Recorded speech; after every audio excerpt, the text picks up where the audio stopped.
हिम्मत बनाने वाला यह चरित्र है। अगर दुख मुझे घेरे हैं, मेरे प्यारे राजी हैं, तो मुझे दुख से कोई परेशानी नहीं। यह है प्रेमी का हृदय। देखो त्रिपुरदास जी महाराज कायस्थ कुल में प्रकट हुए। ब्रजमंडल में शेरगढ़ है, वहां इनका जन्म हुआ था, वहां के निवासी थे। और आपके पिता राजमंत्री थे। बचपन से ही भगवत भक्ति के संस्कार थे। जिनमें कुछ दिव्य प्रकाश होता है वो बचपन से भगवत भक्ति का। जिनको ये लगता है कि जवानी में विषय भोग लें और बुढ़ापे में भजन करेंगे तो भूल जाए। बुढ़ापे में मन को प्रभु में नहीं लगाया जा सकता। यदि आपने जवानी में भजन का अभ्यास नहीं किया तो बुढ़ापे में नहीं होगा। बुढ़ापे में प्रपंच ही होगा, पक्का विश्वास मान लीजिए। और जितने भी दिव्य महापुरुष हुए हैं, जिनके जीवन प्रकाशित हुए हैं भक्ति अध्यात्म की ऊंचाई में, वो बचपन से श्री भगवान में लगे। त्रिपुरदास जी के घर में राजमंत्री पिता थे, पर बहुत ही सुंदर भक्ति के संस्कार थे। एक बार आप पिता के साथ आगरा से किसी कार्य के लिए गिरिराज जी आए, तो यहां ठाकुर श्री श्रीनाथ जी का दर्शन किया। यही विराजमान थे अन्योर में, जहां जतीपुरा इधर ठाकुर जी यहीं प्रकट हुए हैं। श्रीनाथ जी अपने ब्रज के हैं, गिरिराज जी के। ऐसा सुंदर रूप श्रीनाथ जी का कि नवीन किशोर अवस्था लुभायमान हो गए। बहुत हट किया, अब मैं नहीं जाऊंगा, इन्हीं के दर्शन करूंगा, इन्हीं के पास रहूंगा। पिता राजमंत्री थे, वहां किसी परिचित से कहा कि बालक है, हट करता है त्रिपुरदास, इसको हम छोड़ देते हैं 2-4-10 दिन यहां। देखो भगवान का विधान, यहां श्रीनाथ जी के दर्शन करेगा, फिर हम आदमी भेज देंगे, बुला लेंगे। अब वो दैवी योग से प्रेरित थे, पुत्र को यहां छोड़ दिया और वापस वो लौटे तो रास्ते में कुछ वैरी दल के राजसैनिक को दुष्टों ने घेर लिया और मार डाला, पिता को मार डाला। भक्तों के जीवन में प्रारंभ से ही विपत्तियों की बौछार हो जाती है, लेकिन आप ऐसा डरिएगा मत। क्या जिनके हृदय में भक्ति नहीं है उनके परिवार के लोग नहीं मरते क्या? जिनके हृदय में भक्ति नहीं वो क्या दुख नहीं भोगते क्या? ये अज्ञानी जन है, नहीं जानते। शरीर रचना के समय शुभ अशुभ कर्मों के अनुसार दुख सुख पहले से रच गया है। भक्ति तो हम आज कर रहे हैं, ये नई खेती है, ये भक्ति का फल नहीं। वो दुख सुख पुराने हमारे कर्मों का फल है। जब आपने सुना, सूचना आई कि तुम्हारे पिता को बैरी दल ने मार डाला है, तो श्रीनाथ जी की तरफ देखा और कहा, आप तो हमारे पिता भी हो, मित्र भी हो, जीवन धन हो। हृदय में बड़ा आनंद हुआ कि चलो नाम मात्र का पिता अंतर्ध्यान हो गया, लेकिन मेरा जो अनंत जन्मों का पिता है उससे संबंध हो गया। अब तो मेरे श्रीनाथ जी के सिवा कोई नहीं है। एकदम निश्चिंत हो गए।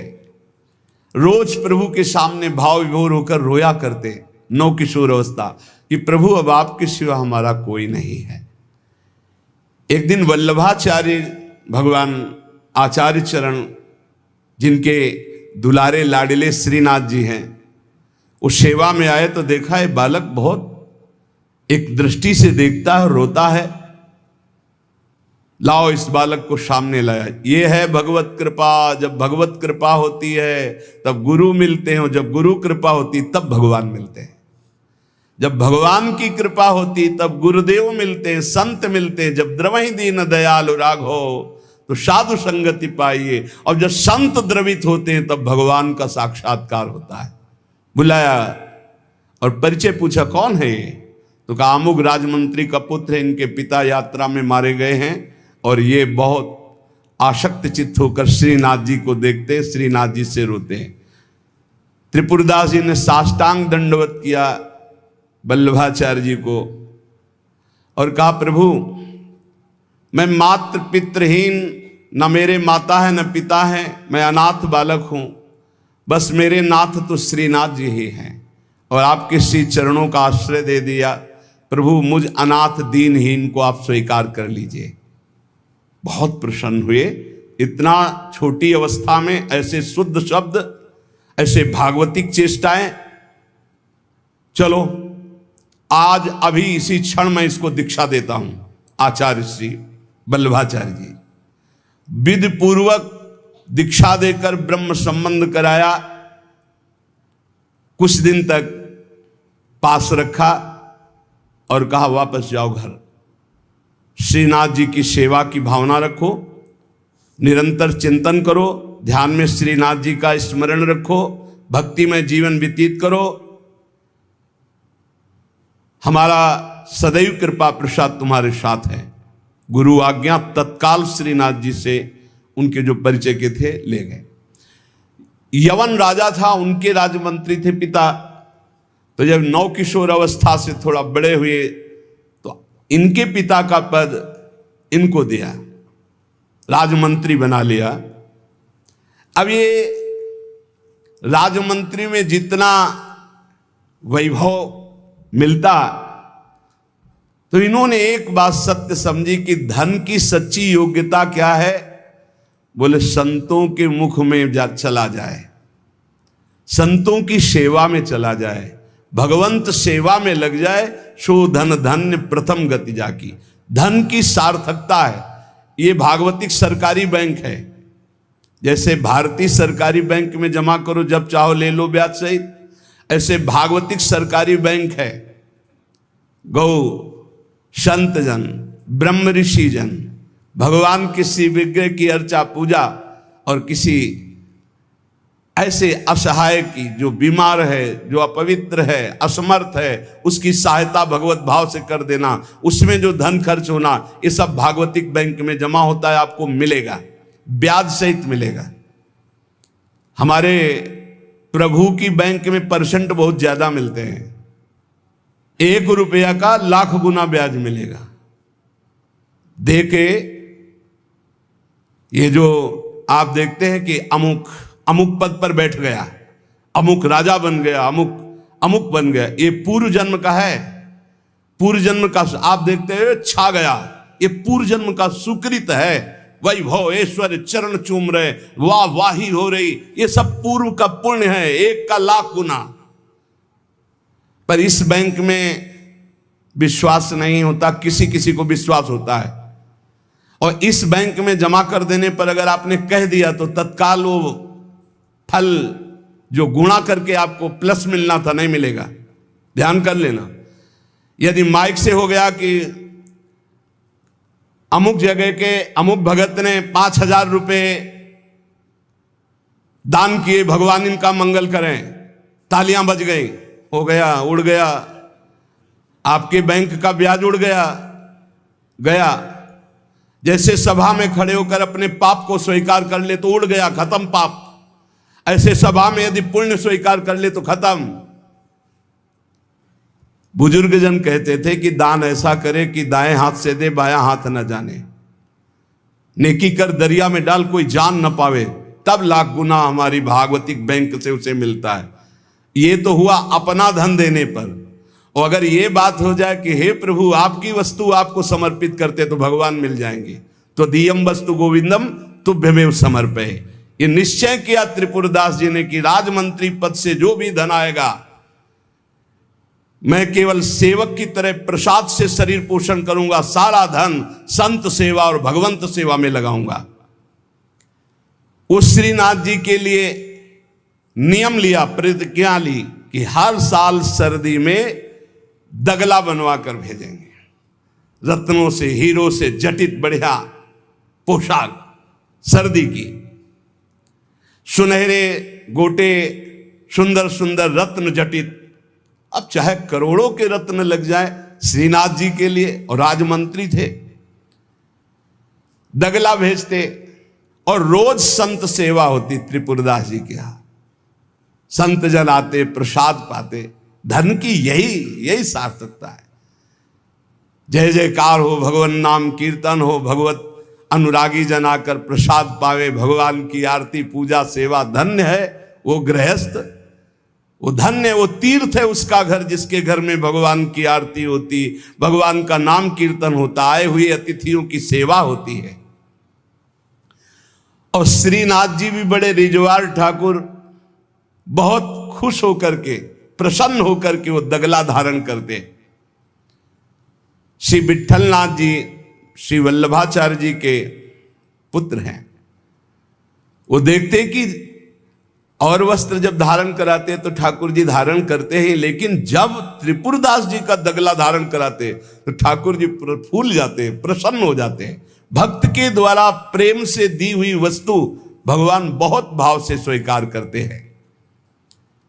सब दिन होत न एक समान, एक समय ऐसा भी आता है जो बहुत ही अंधेरे का होता है, एक समय प्रकाश का आता है।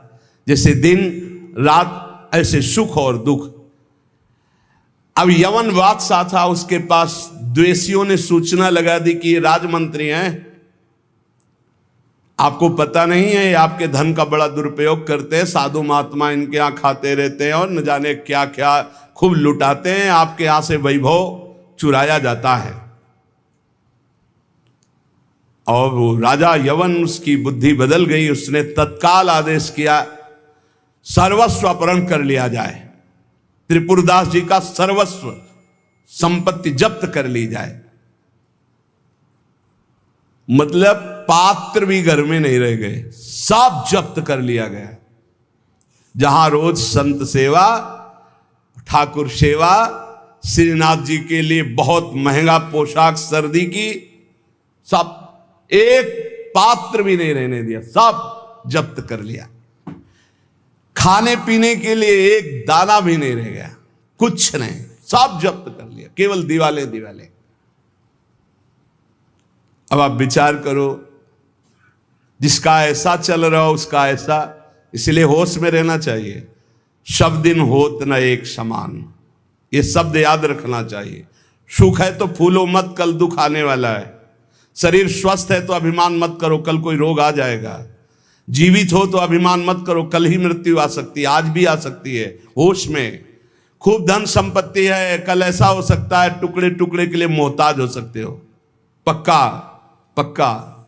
आज दुखों घेरे हैं तो आप निराश मत होइए, कल आप बहुत बड़े आदमी बन सकते हैं। उत्साह संपन्न रहिए। आज बहुत बड़े आदमी हैं, धन है, संपत्ति है, वैभव है, नौकर चाकर है, बहुत फूलिए मत। हो सकता है ऐसा समय आ जाए कि तुम्हें किसी के यहाँ नौकरी करनी पड़े अपने पेट भरने के लिए। समय बहुत विचित्र है, पलटने में देर नहीं लगती, पलटने में देर नहीं लगती। खाने पीने तक के लिए नहीं रहेगा, सब यवन राज ने जब्त करवा लिया। अब जैसे तैसे बहुत गरीबी से, कष्ट से जीवन यापन होने लगा। अब आए सर्दी की ऋतु। सर्दी की ऋतु में श्रीनाथ जी को दगला भेजते थे, खूब सुंदर सजा करके। यहां सजाने की क्या बात, खाने की भी कोई वस्तु नहीं रह गई थी। ठाकुर जी की सेवा की प्रतिज्ञा की थी कि जब तक जीवन है आपके लिए पोशाक भेजूंगा। अब सर्दी में कैसे पोशाक भेजे, खाने के लिए भी नहीं। बहुत जोर जोर से रोना आया कि हम हर कष्ट सह सकते थे, लेकिन आपकी सेवा, ये जो सर्दी की पोशाक भेजने की थी, अब कैसे होगी आपकी सेवा। और ये सेवा नहीं होगी तो मेरा जीना, क्योंकि मैंने नियम लिया था कि मैं अपने जीवन में जब तक जीऊंगा हर वर्ष आपको सर्दी के समय पोशाक भेजूंगा सर्दी की। आप ठाकुर जी से विनय करने लगे कि मैं सब कष्ट सह सकता हूं, आपकी सेवा छोड़कर नहीं। इतने में देखा, दृष्टि गई तो एक ऊपर दावात रखी थी। आपको जैसे कोई डूबते हुए को तिनके का सहारा मिल जाए, और वो दावत पीतल जैसी दिखाई दे रही थी, तो लग रहा था कुछ सिक्के की तो बिकी जाएगी।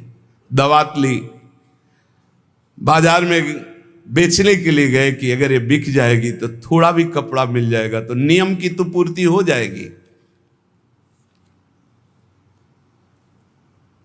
भगवान अपने भक्तों को ऐसा कष्ट क्यों देते हैं? क्यों देते हैं?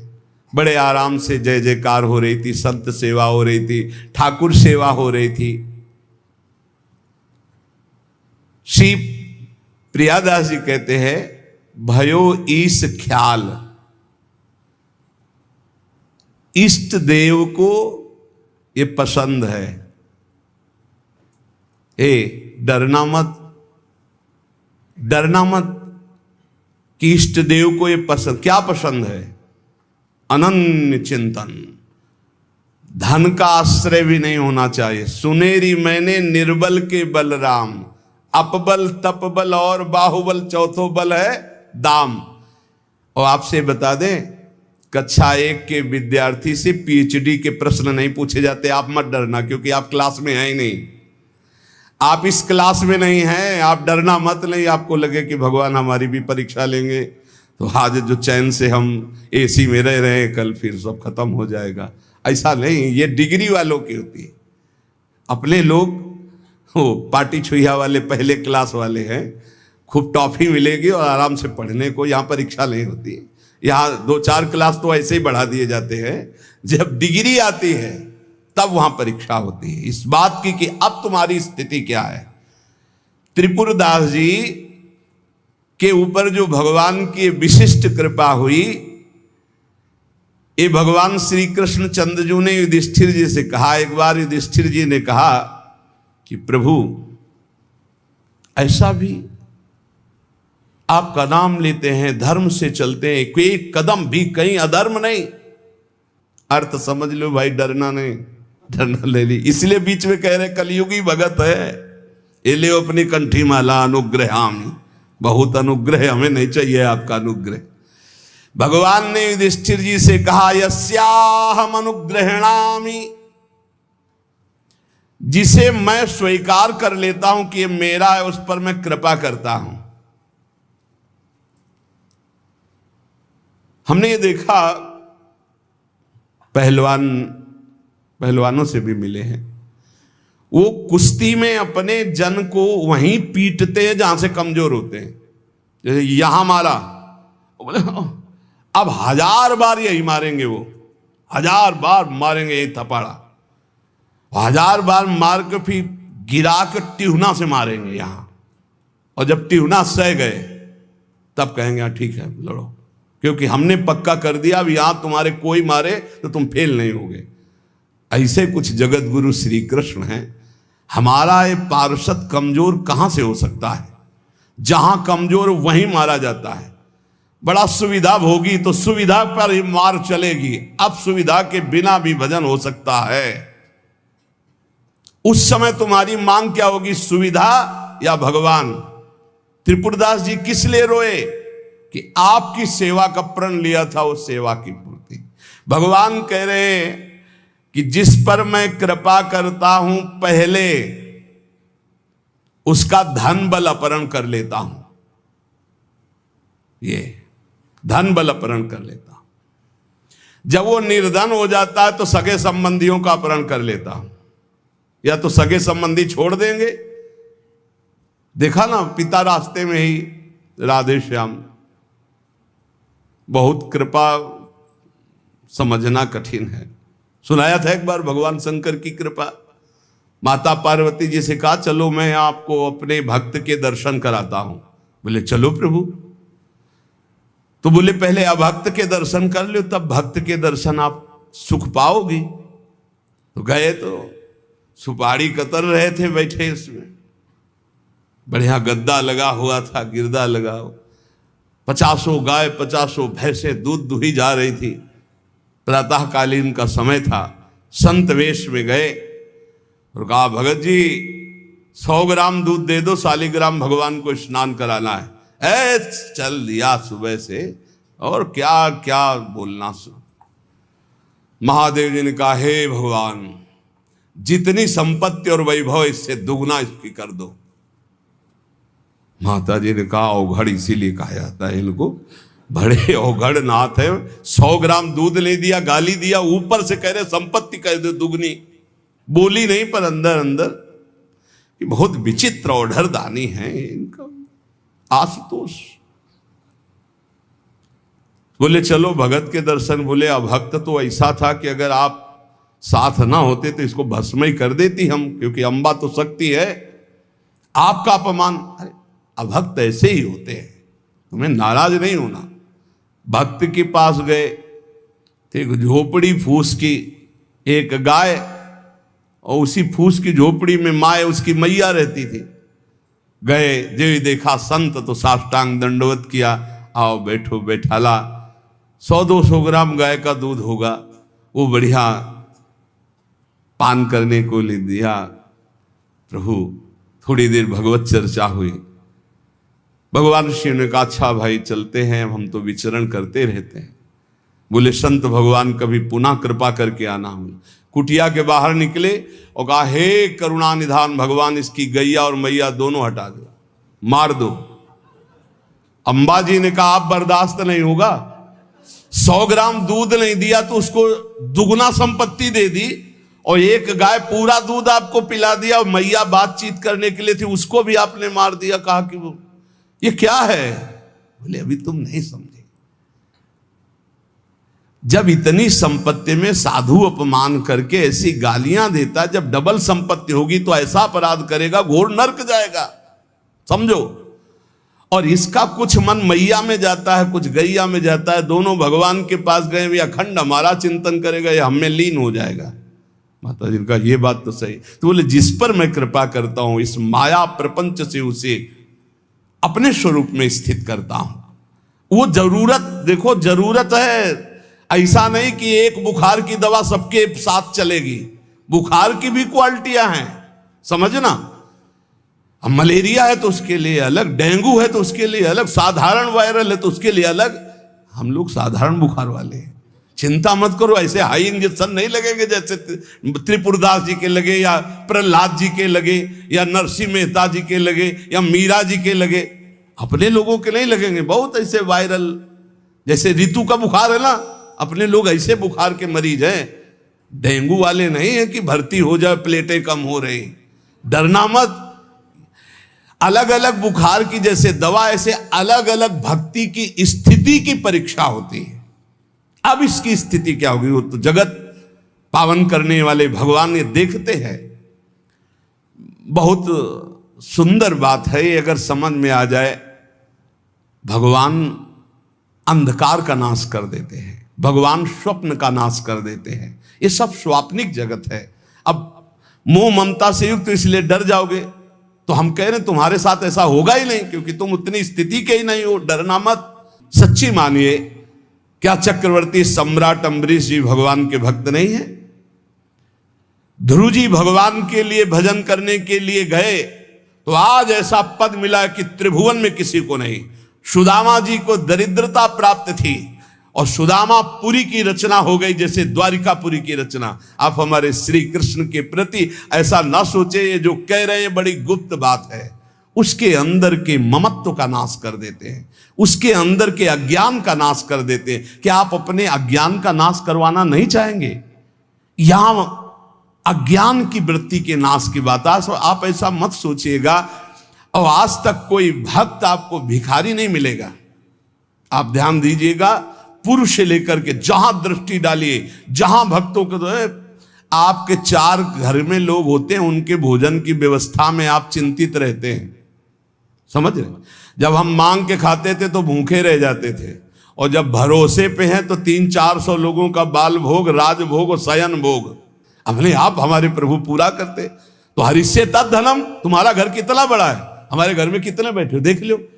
घबराना मत, इसलिए हम कह रहे, डरना मत अब इसीलिए कह रहे, नहीं तो आपको लगेगा भगवान कह रहे यस्याम अनुग्रहणामि हरिष्ये तद्धनम, ये धन ही हर जाएगा तो अब हमारे भक्ति का मतलब क्या रहेगा? नहीं, इसका मतलब है अज्ञान का नाश हो जाना, तम का नाश हो जाना, माया मोह का नाश हो जाना। क्या आप दुख का नाश नहीं करवाना चाहेंगे? ये भक्ति दुख का नाश करके सर्वतोभावेन महासुख प्रदान करने के लिए है। ततो धनम त्यजंत्यस्य स्वजनाहा दुख दुखितम। भगवान कह रहे हैं फिर उसके परिवार वाले उससे प्यार नहीं करते। क्या झूठे प्यार में फंसे रहकर जिंदगी गंवाना चाहोगे? क्या आप ये नहीं जानोगे कि तुम्हें कोई प्यार नहीं कर रहा? क्यों झूठ में जीवन व्यतीत करना चाहते हो? सच्ची कोई प्यार नहीं कर रहा, कोई प्यार नहीं। अपने सुख के लिए प्यार कर रहा है, कोई तुम्हें प्यार नहीं कर रहा। तो भगवान कह रहे हैं मैं परिवार से भी उदासी पैदा, कोई उसको प्यार नहीं करता। असलियत में आ गई बात कि कोई प्यार नहीं करता। फिर कह रहे हैं कि जब वो व्याकुल चित्त हो जाता है, कोई उसे प्यार नहीं करता, ऐसा लगता है सब मुझे छोड़ दिए, तब मैं एक रास्ता देता हूं अपने भगवत प्रेमी महात्मा का। वो विशुद्ध संत से मिलता है, और जब संत से मिलता है तब मैं उसे अपनी कृपा से ऐसा सराबोर कर देता हूं, अनुग्रह की वर्षा कर देता हूं, और वो मेरे में डूब जाता है। महाभागवत जन्म जन्मांतर के पापों का नाश करके महान सुख की प्राप्ति, ये है रहस्य हमारे प्रभु का, जो भक्तों के जीवन में जगह जगह पर दुख दिखाई देता है। वो हर मोड़ में ईंट खड़ी कर देते हैं, इधर चल सीधे। ये इतना फिसड्डी मन है कि अगर वो कृपा न करे तो माया में फंसा रहे, पर वो ऐसे ईंट रखते चले जाते, निकल मेरी तरफ बढ़कर आ जा। अब त्रिपुरदास जी बाजार गए तो उस समय उन्हें 100 पैसे मिले, 1 रुपया। 1 रुपया कपड़े की दुकान में गए, मोटी मार्किंग को।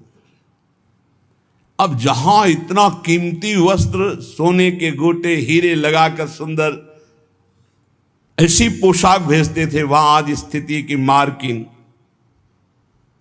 कैसे ठाकुर जी को भेजे? लाल रंग से लगा, लाल रंग अनुराग का रंग, सफेद मार्किन लाके आंसू गिरते जा रहे हैं कि नाथ ये मोटा मार्किन आपके तो दास दासियों के लायक था, आपको कैसे? पर कुछ नहीं है। अनुराग में भीने हुए नेत्रों से अश्रुधार बह रही है, हृदय में भारी दीनता है, और ऐसी ही वस्तु प्रभु को बहुत पसंद आती है। अहम से अगर दी जाएगी 5 किलो सोने का छत्र, तो 4 लाख योजन का सोने का पहाड़ है उनकी इस मृत्यु लोक में। 5 किलो क्या होता है? साहस नहीं हुआ, रंगा लाल रंग में, प्रेम रंग में रंग कर रख लिया, पर साहस नहीं हुआ कि मैं जाकर के श्रीनाथ जी को दूं। कैसे दूं? अब उनके मन में एक बहुत पीड़ा है, और देखो भगवान अपने भक्त की बात को अंतर से जानते हैं। त्रिपुरदास जी के हृदय में दैन्य, और दैन्य भगवान को बहुत प्रिय है। यही दरबार दीन को आदर रीति सदा चली आई। भगवान को मूल्यवान वस्तुएं प्यारी नहीं, भगवान को जो प्यारी वस्तु है वो दैन्य है, दीनता। जेहि दीन प्यारे वेद पुकारे, द्रवो सुश्री भगवाला। इतने में विधान बना, गोसाई जी के सेवक श्रीनाथ जी की सेवा के लिए जो भक्तजन थे उनके यहां विचरण किया करते थे, अचानक दृष्टि में पड़े त्रिपुरदास जी के। देखा ये तो श्रीनाथ जी के सेवक हैं जो गोसाई जी के पार्षद हैं, और ये तो सेवा सामग्री श्रीनाथ जी को पहुंचाते हैं। तो आपने प्रणाम किया, घर लिवा गए, कुछ खाने पीने के लिए व्यवस्था ही नहीं। कैसी कैसी, कहां राजमंत्री का सुख और कहां, बहुत संकोच में भरे हुए वो मार्किन निकाल के लाए जो लाल रंग से रंगी थी, और कहा हाथ जोड़ करके कि हर वर्ष प्रतिज्ञा थी कि श्रीनाथ जी को पोशाक भेजेंगे, पर भगवत कृपा से वैसा विधान बन गया है। यद्यपि ये श्री गोसाई जी के किसी दास दासी के पहनने योग्य भी नहीं है, फिर ये श्रीनाथ जी के श्री अंग के लिए तो क्या होगी। पर आप क्या इस भेंट को वहां तक पहुंचा देंगे? भंडारी को दे देना, पर गोसाई जी को कुछ मत बताना, न मेरी स्थिति बताना कि खाने को भी नहीं, और ना ये बताना कि ये मार्किन भेजा, कुछ मत कहना, उनको दुख पहुंचेगा। केवल भंडारी को दे देना, वो जो चाहे जैसे चाहे, यद्यपि वे श्रीनाथ जी के योग्य तो है ही नहीं। देखो भगवान भावोत्सवेन भजताम रस कामधेनु है। बड़ा हृदय में सुख हो रहा है उस वस्त्र को लेकर। वो जो भगवत पार्षद है, आज तक उनको ऐसी भेंट, इतनी इतनी भेंट मिलती थी श्रीनाथ जी के पास ले जाने के लिए, लेकिन ऐसा सुख नहीं होता था जैसा त्रिपुरदास जी ने रो करके जब मार्किन दी लाल रंग से रंग के, उनको एक अपार सुख हो रहा है। त्रिपुरदास जी का वस्त्र लेकर बड़े प्रेम में डूबे हुए भगवत पार्षद गए और भंडारी जी से कहा कि आपसे तो कुछ छुपाव है नहीं, ये त्रिपुरदास जी का दिया हुआ वस्त्र है, यद्यपि बहुत कष्ट में उनका जीवन है, फिर भी उन्होंने ये सेवा भेजी। आप इस सेवा का आदर करना, अपमान मत करना कि कहीं फेंक दो। अरे मार्किन कहाँ ठाकुर जी के श्रीअंग पोशाक वाल। तो उन्होंने, भंडारी ने कहा कि इसका सही प्रयोग करेंगे। तो जो ठाकुर जी की पोशाक थी उसको बांधने के काम में ले लिया। उन नए वस्त्र जो मार्किन आई उसमें रखकर ठाकुर जी की पोशाक बांधकर और उसे अलमारी में रखने। परम स्नेही ठाकुर जी कांपने लगे। जब श्रृंगार हुआ तो सर्दी का समय था, कांपने लगे श्रीनाथ जी। जब श्री आचार्य चरण सेवा में गए तो कहने लगे मुझे बहुत जोर की ठंड लग रही है। ठाकुर जी बोलते हैं निज जनों से, जैसे हरिवंश महाप्रभु से राधा वल्लभ जी बात करते थे, बंचंद महाप्रभु से बात करते थे, बिहारी जी से स्वामी जी महाराज, विठल विपुल देव जी, बिहारीन देव जी। अब हम लोगों की जाकी रही भावना जैसी प्रभु मूर्ति देखी तिन तैसी। मुझे ठंड लग रही बहुत जोर की। बोले जय जय, अभी उपाय करता हूं। तत्काल बड़े गरम गरम महंगे वस्त्र धारण कराए। ठाकुर जी फिर बोले बहुत ठंड लग रही है, बहुत ठंड लग रही। कहा जय जय, अभी उपाय करते। तुरंत अंगीठी जलाई गई, सामने अंगीठी ऐसे सुंदर नवीन कोमल उनके वस्त्र उड़ाए गए। ठाकुर जी फिर कांप के कहते मुझे बहुत ठंडी लग रही। श्री विठल नाथ जी गोसाई जी समझ गए कि ये साधारण ठंड नहीं है, ये किसी भक्त के हृदय की जो पीड़ा है उसी की एक कपकपी है। गोसाई जी बहुत संकुचित होकर बोले जय जय, अब क्या उपाय करूं? आपको सुंदर सुंदर दगला पहना दिया, सुंदर गरम वस्त्र उड़ा दिए, अंगीठी आपके साथ, फिर भी आप कह रहे हैं आपको ठंड लग रही। एकदम ध्यान गया। उन्होंने कहा किसी भक्त के वस्त्र का तो अपमान नहीं हो रहा है।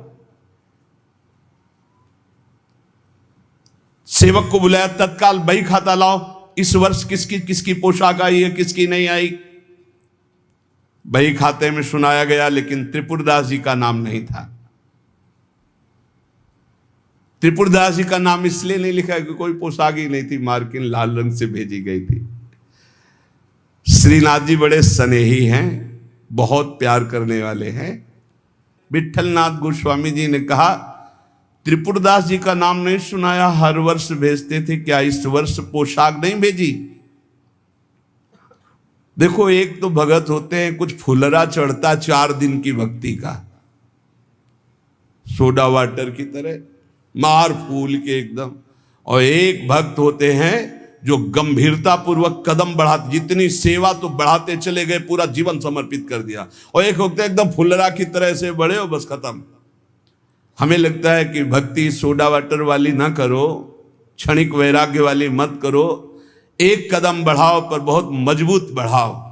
जीवन में चाहे जितना संकट आ जाए, उतने कदम जो हम बढ़ चुके हैं भक्ति के, पीछे नहीं लौटेंगे, चाहे मृत्यु क्यों ना हो जाए। ऐसी दृढ़ निष्ठा रखनी चाहिए, तभी माया पर विजय प्राप्त होती है। पोशाक हर वर्ष त्रिपुरदास जी भेजते थे, उनका नाम वही खाते में था, क्यों नहीं भेजा? सेवक ने कहा राजकोप के द्वारा सारा धन उनका नष्ट कर दिया गया, छीन लिया गया है, तो कुछ नहीं भेजा? नहीं भेजा है। मार्किन भेजी, लाल कपड़े में, लाल रंग में रंग करके कपड़ा आया है। वो ठाकुर जी की पोशाक लायक है नहीं, इसलिए ठाकुर जी की पोशाक रखकर उसमें गोसाई जी ने कहा अच्छा अच्छा आप समझ में आया, इसीलिए ठाकुर जी को ठंडी लग रही। अरे जल्दी वो कपड़ा लाओ, जल्दी कपड़ा लाओ। और तत्काल दर्जी को बैठाल कर तत्काल सिलवाया। और ठाकुर जी को जे ही अंग में धारण करा, ठाकुर जी मुस्कुरा दिए और बोले हाँ अब सर्दी दूर हो गई। बड़े रिझवार ठाकुर है। प्रेम प्रभु को चाहिए, भाव प्रभु को चाहिए। इसी भाव को दृढ़ करने के लिए ये महापुरुषों के पावन चरित्र हैं।